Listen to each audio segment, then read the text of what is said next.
Welcome to the Vision and Purpose podcast, where we dive deep into the lives of incredible people who have made a mark on the world. Join us as we explore the journeys, stories, and passions of individuals who have achieved extraordinary feats, shattered barriers, and inspired us all. And now your host, Dr. Sharon H. Porter. Hello, and welcome to the Vision and Purpose podcast. I'm your host, Dr. Sharon H. Porter, and today we are featuring Ms. Nicole Ridley. Nicole is the head of operations for Financial Alliance for Racial Equity, also known as FAIR. She drives the development and implementation of strategies and programs. With over 15 years of experience in finance, investments, commercial real estate, strategic relationship management, and diversity, equity, and inclusion, she is a high-performing strategic thinker. Previously, Nicole held various leadership roles at Nationwide, including Chief of Staff for the Nationwide Investment Management Group. Welcome, Nicole.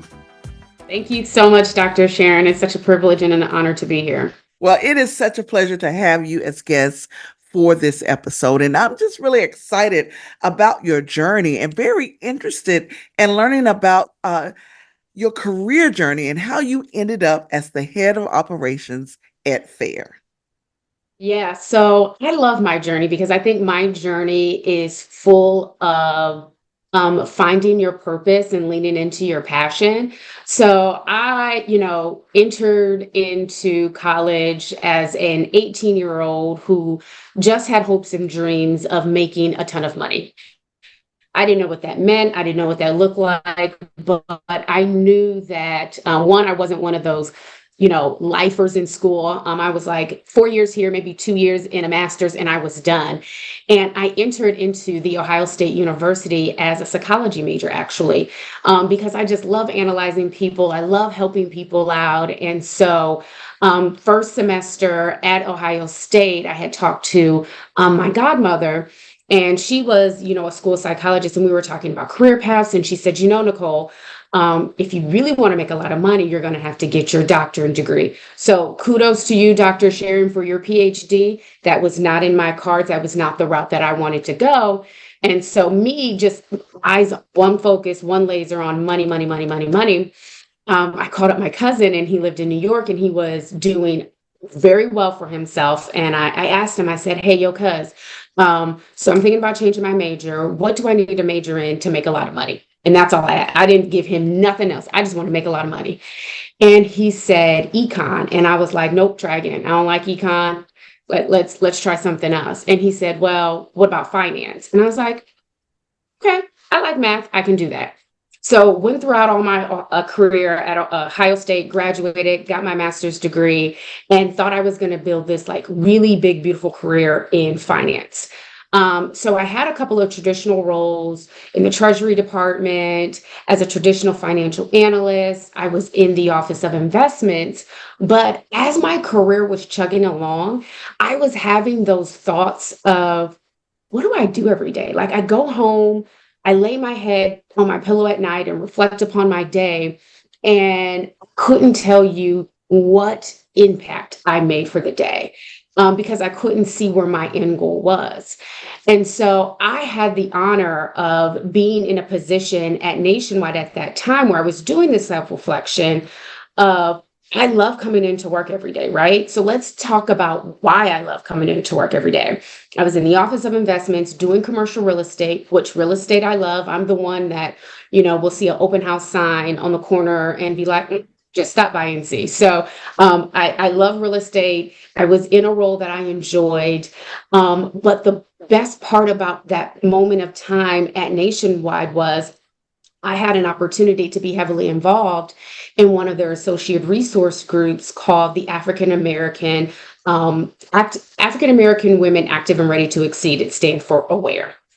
And so during this tenure, I went from helping out with community service efforts, helping their home office clusters, to serving on the cabinet as the treasurer. And so I was in this space where leadership was tapping me to become the next president of AWARE, and me being very Futuristic is one of my top 10. I knew that if I take this presidency, I would only have at max 4 years left in a leadership role of Aware, because you get two-year terms. And so I started to think about and reflect, because for me, what made coming to work so enjoyable and me laying my head on the pillow at night was I had my paycheck work, which was Office of Investments, being in the commercial real estate space, but I also had my heart work, which was Aware, that DE&I, people person, relationship building. And so I started to reflect that in 4 years, my heart work may go away. How is coming to work going to feel for me? And so I was doing some self-reflection. At that moment, I had an opportunity to be in a program here in Columbus, Ohio, called the African American Leadership Academy, where they teach you a lot about you. And so I was taking those lessons, taking what I was feeling, thinking about where I wanted to take my career. And I started up on this journey of, I want to blend what my superpowers are, what my passions are, and take my heart work and my paycheck work and combine it into one. And so I was doing some networking throughout Nationwide, found out about this department called Affinity, did a lot of networking. And about 9 months later, I accepted a role within the department, and I lit up. It was while it was on the PNC side of Nationwide, that's property and casualty, there was still a finance component, because I was managing about 30 of Nationwide's relationships. So think of, the Ohio State University, I had their HBCUs, I had from the Divine Nine, I had all of the fraternities. And so I was working with this diverse portfolio, right? Relationship management, which is one of my superpowers. But there was a finance component, because we were working with contracts. Does this partnership make sense? How do we make this partnership really work for both parties? But I loved my job. I would say within the week of me being in that space, a friend of mine came to me and said, there's a different light about you. There's a different aura. And I was like, because I feel like I'm in a place of purpose. So, me, chugging along in the space, really enjoying it. I really thought and had visions of, I'm retiring here. I'm going to get that corner office. I'm just going to continue to climb in this department. But I had a little bit of self-reflection once I got to around the year and a half mark, where I was a consultant at that time, and I knew my next logical step would be a senior consultant. And I'm very politically savvy. And so I remember this day so clearly. I popped up from my cubicle, and I looked at the senior consultant cubes, because they're built a little different. And I started to analyze the people that were in those seats. And so for me, I was saying, okay, they love this job just as much as I do. If I want to move my career at the pace that I want to move my career, I need one of them to leave in the next year or so. Is that going to happen? I knew that wasn't going to happen.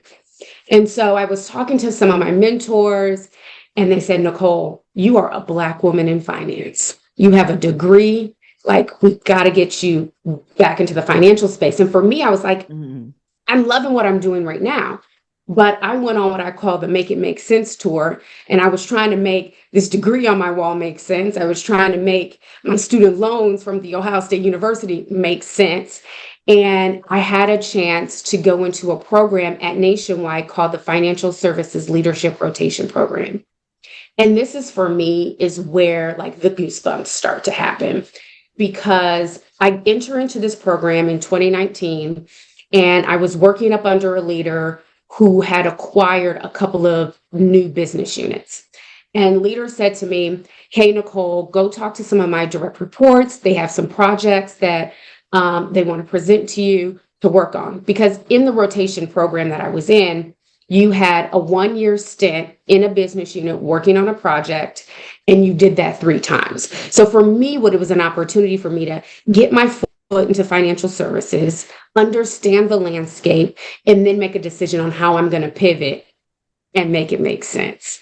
And so one of the first leaders that I met with, she had this really rough PowerPoint presentation talking about DE&I and Black advisors. And because I was working in the DE&I space with Aware, being in the financial services space, I instantly gravitated towards that research. And so I went back to, my executive sponsor and I said, I'm really like leaning into this. And understandably, they said, this research just came out. We're not sure what we're going to do with it yet. Let's put you on another project while we figure this out. So me being who I am, I rotated onto another project, but I always kind of kept the pulse on what was going on with the Black advisors. So as I'm working through the leadership rotation program, I rotated off of my first leader into my second leader. I started to hear things about FAIR, right? And I'm like, oh, that's what they did with this. And so just by me reconnecting with the leader, just wanting to learn more, going to, their first HBCU live event, but just really staying plugged in and tuned into what was happening in the space. So fast forward about 4 years, I'm sitting in my role as chief of staff, still staying plugged into FAIR. I knew that they were hiring for the head of operations role to stand up FAIR outside of Nationwide. But the strange part is I never considered myself. Wow. I knew of a couple people who were interviewing for the head of operations role, and I was being their cheerleader. I was being their sponsor. I was like, oh my God, they would be great. Like, they're fantastic. They have this experience, that experience. But I never considered myself until someone called me. It was early in the morning. It was about 8 o'clock. I'm getting ready to go into work, which at that point I was hybrid. I was only in the office 2 days. I was going in that particular day to hear a really good mentor speak on a panel. She's a leader in the financial department at Nationwide. And, she calls me, we talk real quick, and she said, have you considered yourself? We talked about it a little bit, and I said, let me think about it. I'm on my way to work, I'll call you by the end of the day. So had a quick conversation with my husband. I said, but we'll talk about it more when I get back from work. So kind of like backing up a little bit, maybe 2 weeks prior to that, I had a conversation with my mentor because I was at this crossroads. I loved DE&I work, but I wanted to be in financial services. And so I was kind of contemplating the idea of stepping away from financial services and going the HR route. And my mentor said, Nicole, 2024, you have to make a decision. You can't straddle the two because you either have to lean into financial services and start getting your licenses, or you have to lean into HR and figure out what skill sets you need to load in. So I want you to focus on one. And I said, okay, 2024, I'm going to make a decision. So this is about November timeframe when I got the call. So kind of fast forwarding, it's kind of setting this up for context. So had the call, leave for work that day, walk into this huge auditorium at Nationwide where they do a lot of their big meetings. And every associate at Nationwide knows this. When you go in, you kind of do the scan of the room, right? You kind of like map out your route. Am I going to sit on this side? Am I going down the center aisle? Am I going all the way up front? Do I see a friend in the audience? You do the scan. Right down in front, center aisle, was my mentor that said, you got to make a decision. So and he had an open seat next to him. So I walked down and I sit next to him and I lean over and I said, hey, what do you think about me applying for the head of operation role for FAIR? And he was like, I think that would be amazing. I think that would be a great opportunity. And kind of like the whole meeting, he kept leaning over like, how it would set you up and this, that, and the other. So the whole meeting, he's like, in my ear. But where it really happened for me was, remember I said I was going in specifically that day to hear one of my leaders speak, to hear one of my good mentors speak. She was talking with the president and CEO of the American College. And George opened up and said, to not verbatim, but in the vein of, before we start this conversation, I want to thank Nationwide for creating an organization such as FAIR. FAIR is going to transform the way the financial services industry looks. It is going to really, catapult, this work. And I just appreciate Nationwide for creating FAIR. And for me, that was all I need. I said, all signs are saying apply. And I'm very much of a type of person where I have a strong board of directors. I would have probably had 10, 11 conversations before hitting apply. But I had one more conversation and I shut it down. I said, this feels like my role. And that's what led me to FAIR today. And I just feel like it's a complete, 360 circle as I'm working in the financial services space. So I made it make sense, right? Yeah. When I make my student loan payments, it makes sense. When I look at my degree, it makes sense. But I'm working in a space of DE&I. And for me, my superpower and what I want to feel in a role is impact. And so for me, it was a no-brainer to come aboard and be the head of operations for FAIR. I absolutely love that, because what it really speaks to, and also, your previous role as chief of staff and Nationwide, that had to undoubtedly really help structure what you're doing now and prepare you for this role. This, like, that whole journey that you just gave is unbelievable. How has that previous role in Nationwide really helped prepare you for where you are now? Yeah, it's so funny because I tell you, like, I'm very futuristic. I'm very strategic, right? So as I think about my next roles, I don't really think about it as I want this title, this position. At Nationwide, I was building a skill set tool belt, right? And so I was thinking about, I wanted to be in a leadership position. I wanted to be a people leader. I wanted all of these things. What skill sets was I missing, and how do I put that in my tool belt? Yes. And the reason why I took the chief of staff role is because I wanted to see how decisions were made. I wanted to see that strategic thought process with leaders as they're sitting around the table to roll out our strategy for the next year.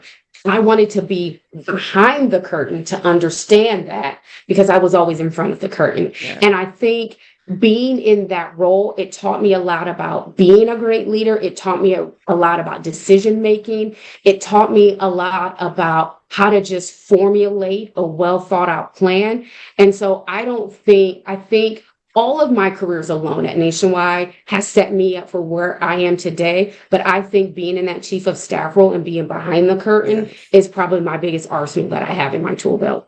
I love that. I really do. And the fact that, the focus, the HBCU students, because I think back, I'm a 2-time graduate of HBCUs, and I think of my undergraduate at Winston-Salem State University. Had I latched on to something such as this to help me set myself up, just where would I be now? You know what I mean?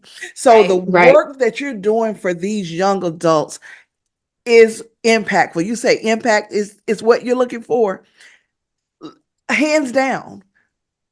Hands down. And that's the thing that really kind of pushes me forward, because I come from a family where my dad has had his own HVAC company. My mom worked in corporate, but she worked for a different purpose. She worked for benefits. She worked for the flexibility to tote 2 daughters to and from practice, to and from cheer, to and from this, to and from that, right? And so honestly, part of my career is, I spent around 15 years in total at Nationwide. But my first 3 years there, I say corporate America chewed me up and spit me out, because I did not have the skill sets to properly navigate that landscape. I had to leave to come back to be like, okay, let's do this. Let's do it. And so that's kind of what I want to pour back, because all of the life lessons that I've learned all the way, I give kudos to the African American Leadership Academy. I have several friends who have gone through it, and they come to me and they say, hey, what is your experience?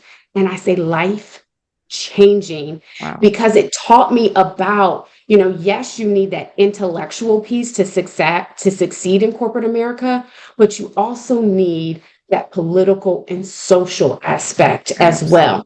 And those are the gifts that I want to sow into students, into individuals that are, getting ready to graduate and head into corporate America, Yes. giving them these tools that I wish I had back when I started at Nationwide, because I would have been suited and booted and ready to go Yes. versus like learning these life lessons along the way. Absolutely. I absolutely love that. And so, from your perspective, what do you feel are the main factors that really contribute to pay gaps in finance and investment sectors? Yeah, I would say that some of the main contributors in the pay gap is a couple of things. So, one, I would say personal experience with, for me, is in finance. I was always the one, right? Not only the only woman, but the only Black woman who household runs on two incomes. So, I was in a space full of men who didn't look like me, who had wives that were at home.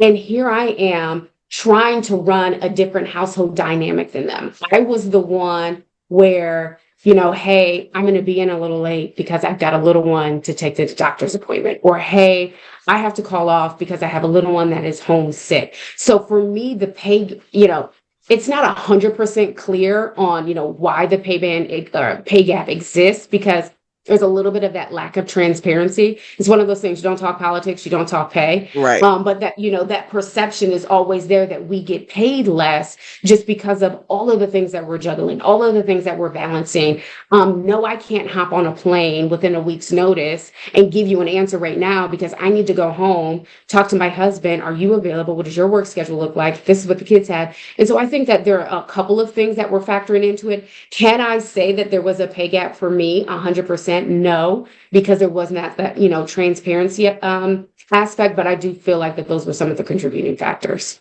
I love that. Thank you. Thank you for that. So, what role do you think diversity, equity, and inclusion initiatives play in addressing pay gaps? And also, how can organizations effectively integrate them into strategies?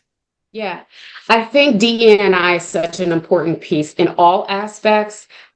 One is that advocacy part, but what I really love about DEI is that it's highlighting inequities. It's unrevealing some of those unconscious bias. As the leader of Aware, I did a webinar where we talked about the importance of diversifying and having a diverse team, right? But I think it goes a little bit beyond. And what I was teaching individuals in the leadership capacity, like diverse team starts in the hiring process, right? And so having that diverse panel to help kind of combat some of those unconscious bias that may creep in. And so what I think DE&I work and kind of having those life lessons is it's highlighting those inequities.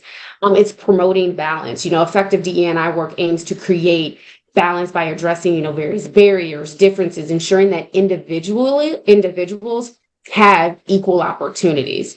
It's not enough that we're in the space. It's not enough that we have a chair at the table. It's about having those equal opportunities. And for, a woman, for a working mother, do I have the same opportunities as my counterpart who maybe don't have to do all of the balancing and the juggling act? So that's why I think DE&I work is important for highlighting those inequities, promoting that balance, and really having individuals around the tables to be advocates in our spaces.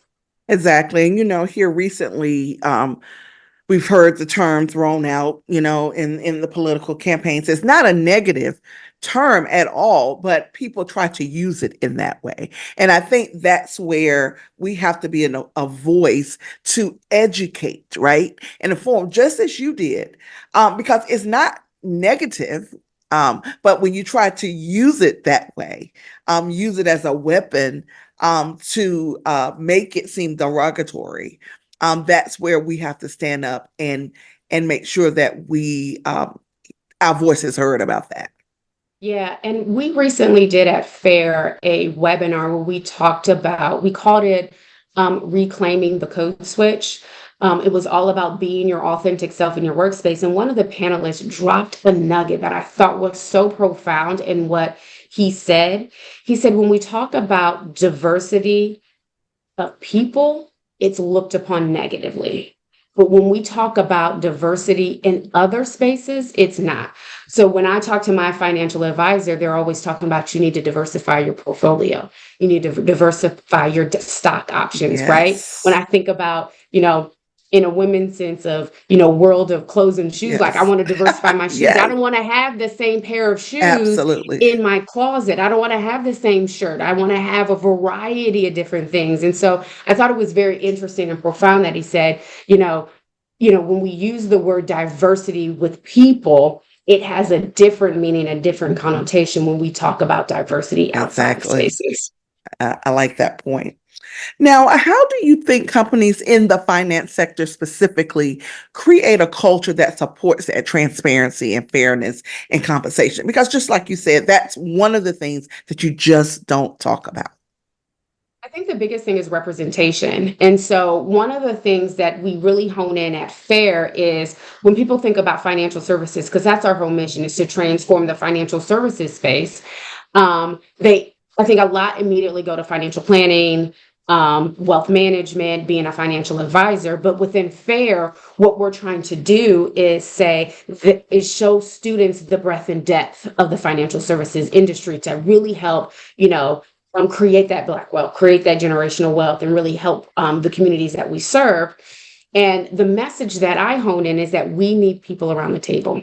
We need representation. And the only way that's going to happen is if we have individuals in marketing, in HR, in Mm, IT, in leadership role. And so that's why I think representation is important. Who's around the HR table when we're making the decisions on, okay, we have this candidate. She's a great candidate. Let's offer her this amount of number. HR has those data. HR has those facts where someone could speak up to say, okay, I love that we're hiring her, but kind of help me understand why we're coming in at this salary versus that mm. salary. So I think representation is important. We need those voices around the table. Wow, I love that.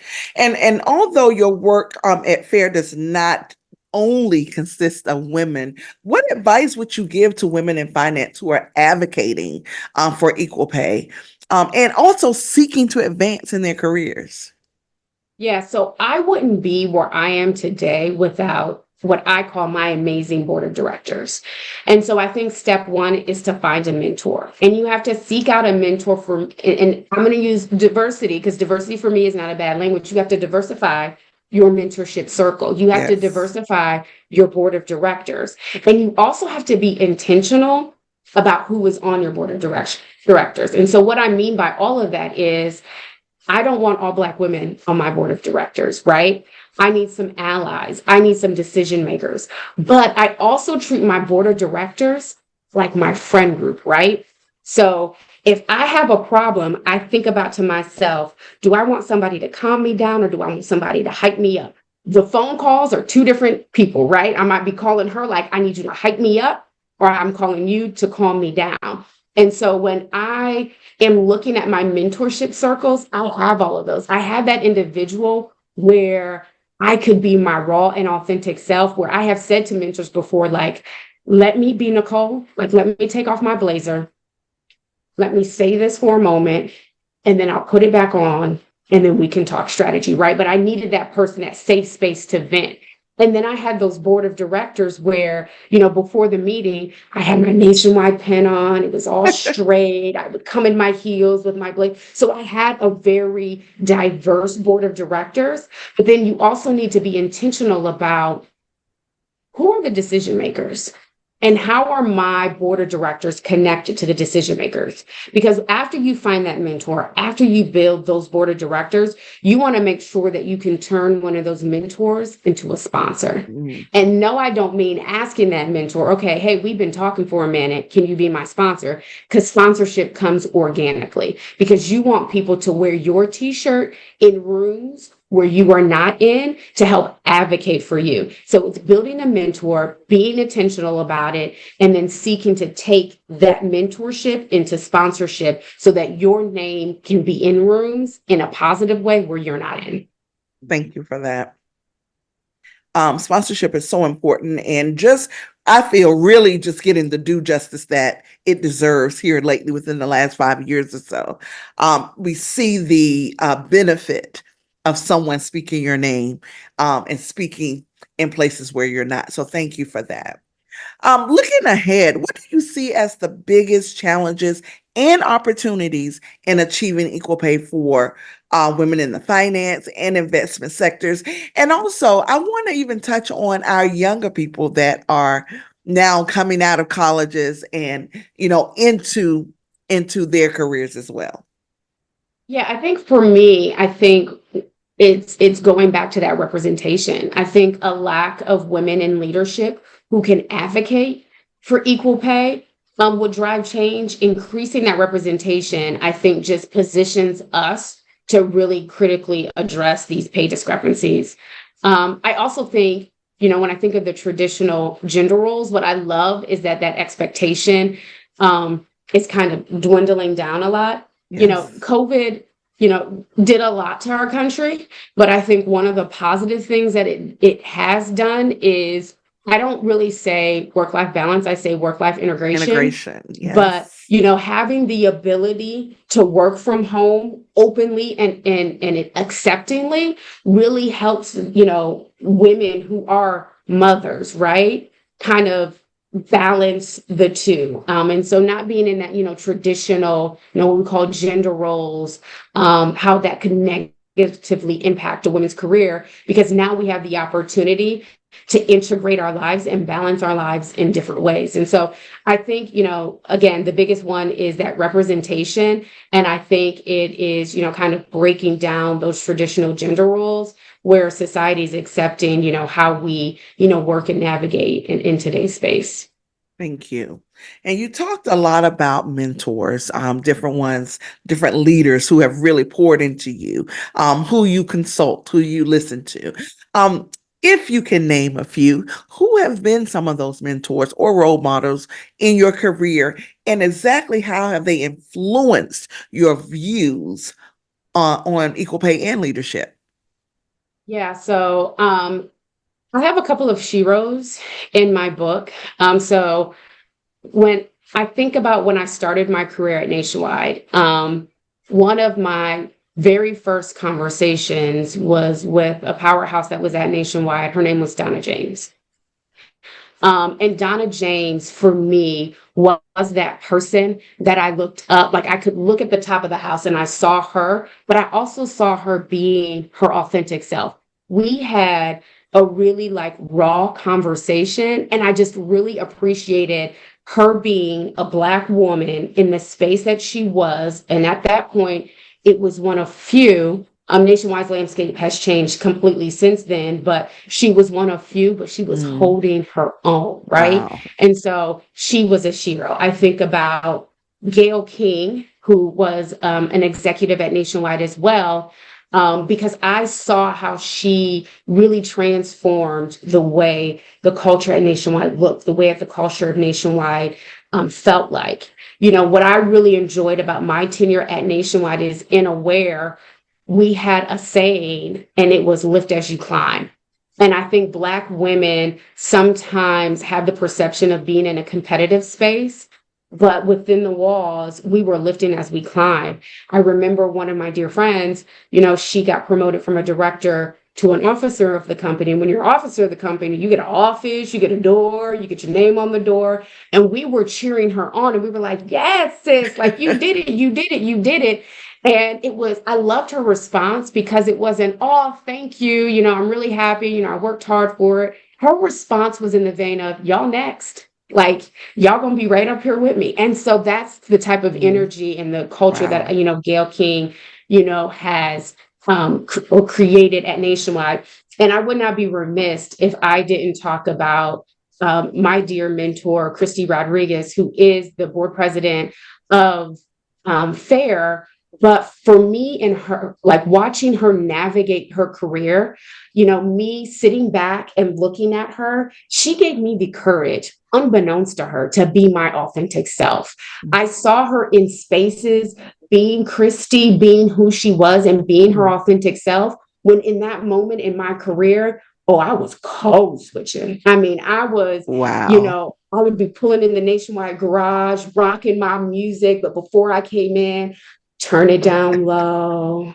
right? And now, I pull it, or I used to pull into Nationwide Garage, rocking my music, bagged in my parking spot, turned it off, and walked into Nationwide being my authentic self. Wow. Um, and I accredit that from just, watching her successfully navigate. And then again, she has given me tons of tips, tricks, tools, lessons on how do I take my career from where it was to where it is today. Wow. Thank you for that. What are some key lessons that you've learned throughout your career just about advocating for yourself and others in the workplace? Yeah, you have to be an advocate. You have to be a voice. Don't be afraid to stand up for things that you feel are right, right? If you feel like something is right, or if you feel like something is not going right, don't be silent in the corner. You are your biggest advocate. And if nobody else is going to be a champion for you, you be a champion for yourself. There were a couple times within my career where I had to have those hard conversations with leaders where you're walking into a space and a person in a position of authority, and you have to close the door and say, let's have a conversation. But having those conversations don't have to be combative. It doesn't have to be, I don't want confrontation. It just has to be a piece of, I like to always start it off of like, I'm struggling with something, like help me understand. And I think if you phrase it and question in it, now I remember one conversation I spent 45 minutes like, we're gonna question this thing until you see my perspective. They finally saw my perspective, but I did it in a respectable manner. So I think one of the biggest lessons I've learned is being that advocate for myself, not only in tough situations, advocate for those positions that you want, advocate for the respect that you want, advocate for the pay that you want, advocate for the time that you want, be your biggest advocator. Absolutely. Miss Nicole Ridley, I just want to say thank you so much for taking the time out and just sharing some insight on the work that you do at FAIR. What are some upcoming events that you all will be doing? And also, how can our viewers and our listeners connect with you? Yeah, absolutely. So we are really excited. We will be on the campus of Howard University on September 18th for our signature event called HBCU Live. Now, while we are on the campus of Howard University, that does not mean that all HBC or only Howard University students can come. We are welcoming all HBCU students. To register for the conference, the cost is $0. If you are a student who is one of our FAIR Firm partners, and that list of our FAIR HBCU partners are online. We are providing transportation for those students. So that's a really special conference. But what I am doing for this event for this year is I am really curating an event for HBCU students. Students are going to walk into the event feeling energized. They're going to walk out of the event feeling like, wow, that conference was built for me. We have great content, great panel speakers, great breakout sessions. We'll have a career fair there where we will have individuals from our partners having career booths to talk to students. We will have HR representatives on campus or in the facility to take a look at students' resumes, to give them some tips and tricks on how to enhance their resume, because it could be a single tweak of, hey, move this here, down there. I remember one of my HR representatives was like, Nicole, you've been out of school a little minute. We don't need your education at the top. Move it to the bottom. They don't need to know all that. But, just those little tips and tricks. So we are really curating an event that is going to be built and made for HBCU students. It's going to be hype. It's going to be live. We're going to have student MCs. We're going to have student speakers. It's really going to be an amazing event. And again, that's September 18th. On Howard University's campus, and to stay plugged in to all of the wonderful events that we have and opportunities. We'll have a scholarship rolling out here soon. You can visit thefair.org, and that's the fair, THEFARE.org. And if you click the join the calls button, you'll get on our distribution list and you'll find out there. Thank you. I look forward to that September 18th event at Howard University, one of my alma maters. So I'm excited to definitely plug into that. So thank you again. This has been indeed a pleasure. So much information. I just wish you continued success on your career journey. Thank you so much. I appreciate the time, Dr. Sharon. Absolutely. And to our viewers and to our listeners, we thank you as well. We thank you for joining another episode of Vision and Purpose as we explore the depths of our guests' vision and purpose.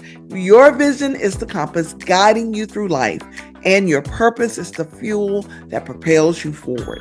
Keep dreaming, keep believing, and keep pursuing your purpose. Every step you take brings you closer to the fulfillment of that purpose. I'm your host, Dr. Sharon H. Porter, and until next time, live life with vision and purpose. Thank you for joining another episode of Vision and Purpose Podcast. Please share, like, and subscribe. Please join us every Thursday at 5 p.m. Eastern Time.